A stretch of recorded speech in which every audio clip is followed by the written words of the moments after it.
國、廣東。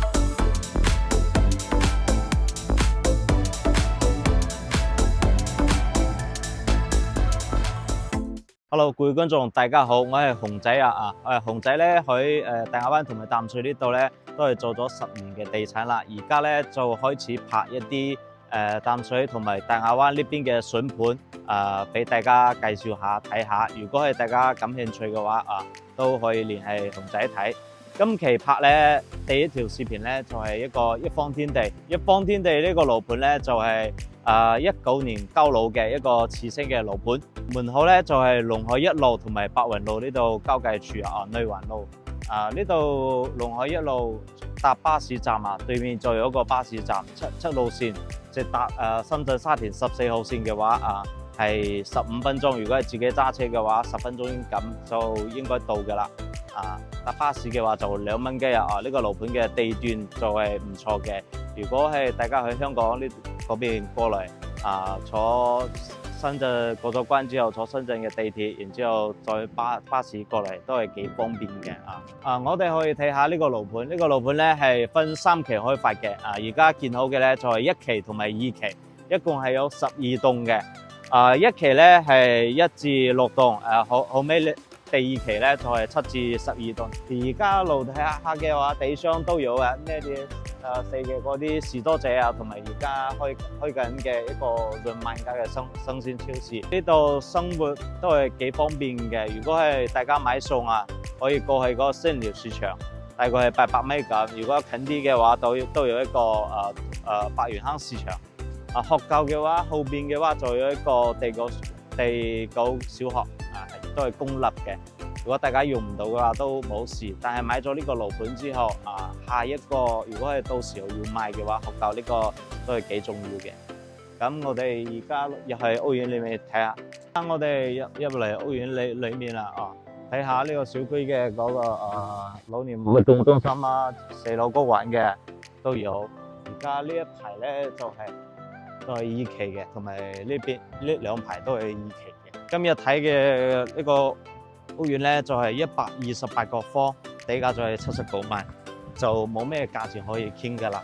如果係大家要傾嘅話，都係傾少少咯，幾千蚊咁咯。因為呢套房嘅單價已經劈到6000一平，之前買過嚟嘅時候差唔多係12300最平嘅。如果係貴少少嘅話，14000嘅業主買過嚟都用。呢個小區都幾大下噶，可以睇到。裏面嘅嗰個綠化嗰啲做得都幾好。而家我哋上樓睇下。好啦，我哋而家上到嚟樓上啦樓上嘅話，一共係有4戶嘅。呢一棟咧，一共係有33層。我哋係而家喺中間樓層。呢兩邊嘅話有2個4戶型，呢兩邊就係獨門獨戶嘅2個大戶型。呢一邊嘅話就係我哋今日要睇嘅呢套房佢喺呢度嘅話就可以做一個鞋櫃擺喺呢度，就好似對面嗰家人咁做一個電子嘅鞋櫃放喺嗰度，就唔影響啦。入嚟咧就呢個位置咧就係一個餐廳位南北通嘅，呢邊都有一個4嘅個陽台我哋呢邊有個仲睇路到時候呢條路通咗之後，過去南站嗰邊咧就慳咗好長嘅一個車程對面嗰度就係淡水呢邊最高嘅一個寫字樓情嘅中心啦。如果大家要咩商業活動出去玩都可以過去嗰邊。直線距離嘅話3公里咁睇下入門左手邊咧就係一個大嘅一個廚房啦。呢個廚房就大啦，有差唔多8個方然之後呢個裝修咧都係開發商標配嘅一個消毒櫃燃氣灶天然氣呢啲都有仲未開封呢套房冇住過嘅，19年交樓之後都冇住過呢邊一個大嘅一個陽台，呢個陽台差唔多係有12個方12個方咁都係通到嗰個廁喎。主人間係咪好似係主人間我哋去睇下呢個屋苑，呢個花園都係做得幾靚下。我哋呢面都係做得幾高大上大氣呢個裝修咧就係開發商嘅交標啦。交標嘅話就爭啲嗰啲硬裝。如果係大家唔建議嘅話，就買啲嗰啲家具啊，都係直接要住下噶。呢個房間咧就係有12個方，11個方。標槍嘅話打唔到嘅。呢個就係工位啦，工位都好大下，就係爭啲個玻璃門啊，就隔起身嚟就可以嘅啦。呢個標槍咧好似可以打嘅。呢間咧就係似喎，都係有11個方咁，都係算比較大下嘅。呢一邊嘅話就係朝北嘅，朝北。再睇下呢個主人間呢個套間啦，主人間呢個套間咧就大啦，差唔多有13個方咁。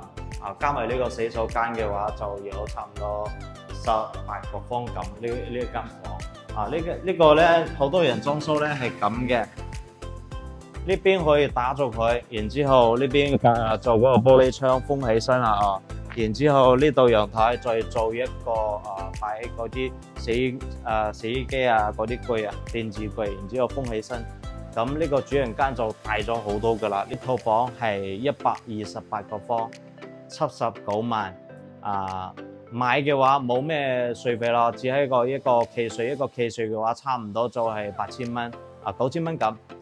同埋一個中介費咯，中介費嘅話就係1.5萬。呢邊大陸呢家嘅話都係買賣雙方各出1.5嘅一個佣金，同埋冇其他嘅啦，只係有呢兩個費用就買起嚟幾划算。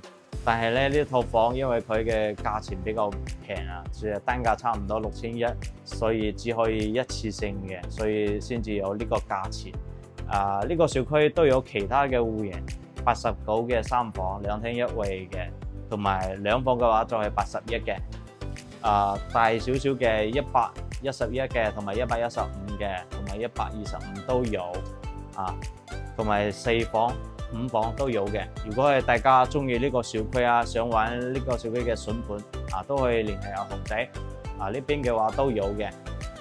如果係大家對呢套房感興趣，可以即刻聯繫我上面嘅話有我嘅聯繫方式到時候過嚟睇。